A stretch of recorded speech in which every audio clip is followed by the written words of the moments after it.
हे नमस्कार साधकों, स्वागत है आपका हठ योग में।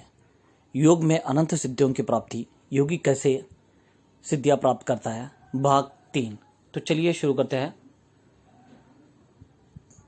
प्रतिब में संयम करने से, यानी कि 17वीं सिद्धि, हमने 16वीं सिद्धि तक बोला था, अभी 17वीं सिद्धि मैं आपको बताने वाला हूं कि कैसे सिद्धि प्राप्त होगी। प्रतिब में संयम करने से योगी को संपूर्ण ज्ञान की प्राप्ति हो जाती है। योग साधन करते करते योगियों को एक तेजोमय तारा ध्यानावस्था में दिखलाई पड़ता है। उसी तारे का नाम प्रतिबिंब है। चक्षुल बुद्धि मनुष्य उस तारे का दर्शन नहीं कर सकते। योगी की बुद्धि जब शुद्ध होकर ठहरने लगती है, तभी उस भगवान यानी कि भाग्यवान योगी को प्रतिबिंब के दर्शन होते हैं। इसी प्रतिबिंब को स्थिर कर उसमें संयम करने से योगी ज्ञान राज्य की सब सिद्धियों को प्राप्त कर सकता है, यानी कि सभी ज्ञान उसको सहज प्राप्त हो जाते हैं। अभी है 18वीं सिद्धि। यहाँ पर 18वीं सिद्धि क्या है बतलाया गया है। हृदय में संयम करने से योगी को चित्त का ज्ञान होता है। चतुर्थ चक्र का नाम हृदय कमल है। इससे अंतकरण का एक विलक्षण संबंध है। चित्त में नए और पुराने सब प्रकार के संस्कार रहते हैं। चित्त के नचाने से ही मन नाचता है। चित्त का पूर्ण स्वरूप महामाया की माया से जीव पर प्रकट नहीं होता है। जब योगी ऋतकमल में संयम करता है, तब वह अपने चित्त का पूर्ण ज्ञाता बन जाता है और वह ध्यानिस्थ होकर सिद्धि को प्राप्त होता है। यानी कि लम वम रम यम, यम यहाँ बीज मंत्र, यहाँ चौथा जो चतुर्थ है कमल हृदय कमल, उस पे संयम करने से योगी को यहाँ सिद्धि मिल जाती है। अभी 19वीं सिद्धि हम यहाँ पर बतलाते हैं। बुद्धि पुरुष से अत्यंत पृथक है। इन दोनों के अभिन्न ज्ञान से भोग की उत्पत्ति होती है। बुद्धि परार्थ है, उससे भिन्न स्वार्थ है। उसमें अर्थात अहंकार शून्य चित्त प्रतिबिंब में संयम करने से पुरुष का ज्ञान होता है और विवेक ख्याति सहजता से हो जाती है। बुद्धि पुरुष का जो परस्पर प्रतिबिंब संबंध से अभेद ज्ञान है, वही पुरुषनिष्ठ भोग कहलाता है। बुद्धि दृश्य होने से उसका यहाँ भोग रूप प्रत्यय परार्थ यानी कि पुरुष के लिए ही है। इस परार्थ से अन्य जो स्वार्थ प्रत्यय है, यानी जो बुद्धि प्रतिबिंबित चित्त सत्ता को अवलंबन करके चिन्मात्र स्वरूप है, उसमें संयम करने से योगी को नित्य शुद्ध बुद्ध मुक्त स्वरूप पुरुषात्मा ज्ञान हो जाता है। बुद्धि के मलिन भाव से रहित शुद्ध भाव शुद्ध भाव में जीव अहंकार से शून्य आत्मज्ञान से भरी हुई चिदाभाव की दशा है। उसी को जानकर उसमें जब योगी संयम करता है, तब उसको पुरुष के स्वरूप का बोध हो जाता है। इस परासिद्धि के पाने पर योगी को प्रतिबिंब, श्रवण्य, वेदन, आदर्श, आस्वाद और वार्ता नामक षड सिद्धियों की प्राप्ति हो जाती है। अब यहाँ षड सिद्धियां क्या है उसको यहाँ पर विस्तार से बताया गया है। प्रतिबिंब सिद्धि से योगी को अतीत, अनागत, विप्रकृष्ट और सूक्ष्म पदार्थों का ज्ञान हो जाता है।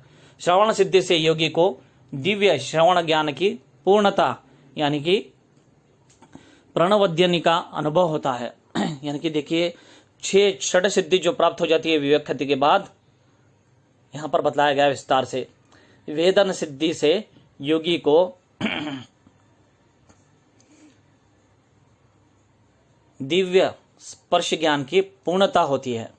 आदर्श सिद्धि से दिव्य दर्शन की पूर्णता, आस्वाद सिद्धि से दिव्य रस ज्ञान की पूर्णता और वार्ता सिद्धि से दिव्य गंध ज्ञान की पूर्णता स्वतः प्राप्त हो जाती है। ये सब समाधि में विघ्न कारक है। तो देखिए यहाँ पर ध्यान से समझिए, ये सब सिद्धियां समाधि में विघ्न कारक है। इसलिए जो श्रेष्ठ योगी होता है, उच्चतम साधक होता है, वहाँ इनमें मोहित नहीं होता है और आगे बढ़ जाता है। परंतु उत्थान दशा के लिए सिद्धियां है।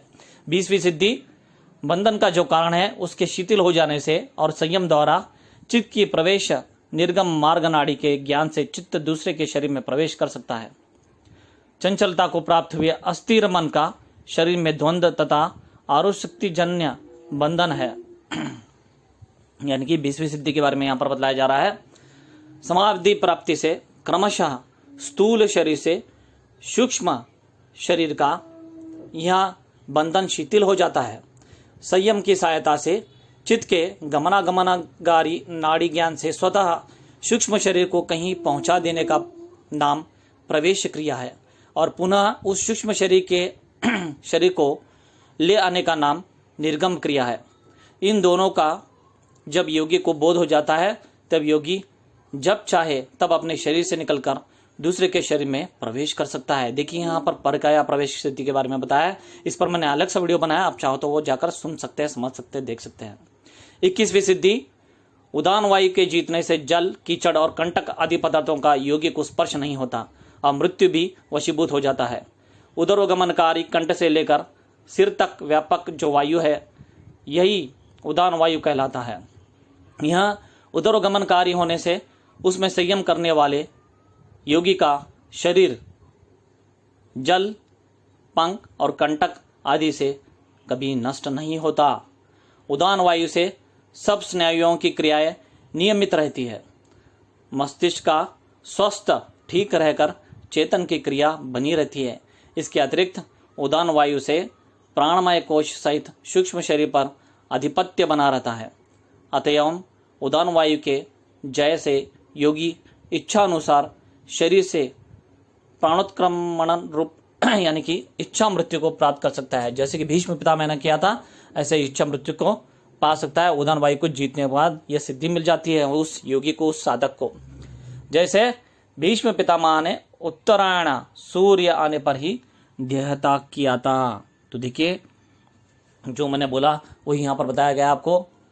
तो ये सभी सिद्धियां है, अनंत सिद्धियां है। अभी और एक सिद्धि यहाँ पर मैं आपको बतला रहा हूँ। फिर उसके बाद इस वीडियो को मैं विश्राम करूंगा और इसका अगला भाग आगे आएगा। अगर से आपको पसंद आया हो तो ये मैं इसका अगला भाग बनाऊंगा, ठीक है। अभी अगला 22वीं सिद्धि समान वायु को वश करने से योगी का शरीर ज्योतिर्मय हो जाता है।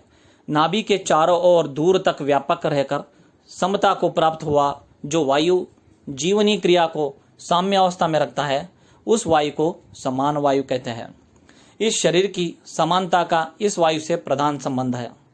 शारीरिक तेज शक्ति ही जीवनी क्रिया को साम्यावस्था में रखती है। इसलिए समान वायु को संयम से जीत लेने से योगी तेजपुंज ज्योतिर्मय हो जाता है। तो देखिए यहाँ सिद्धि प्राप्त होती है समान वायु को संयम करने से, यानी कि संयम यानी कि धारणा, ध्यान, समाधि।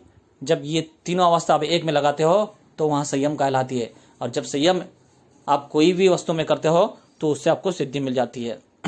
तो बस इतना था इस वीडियो में।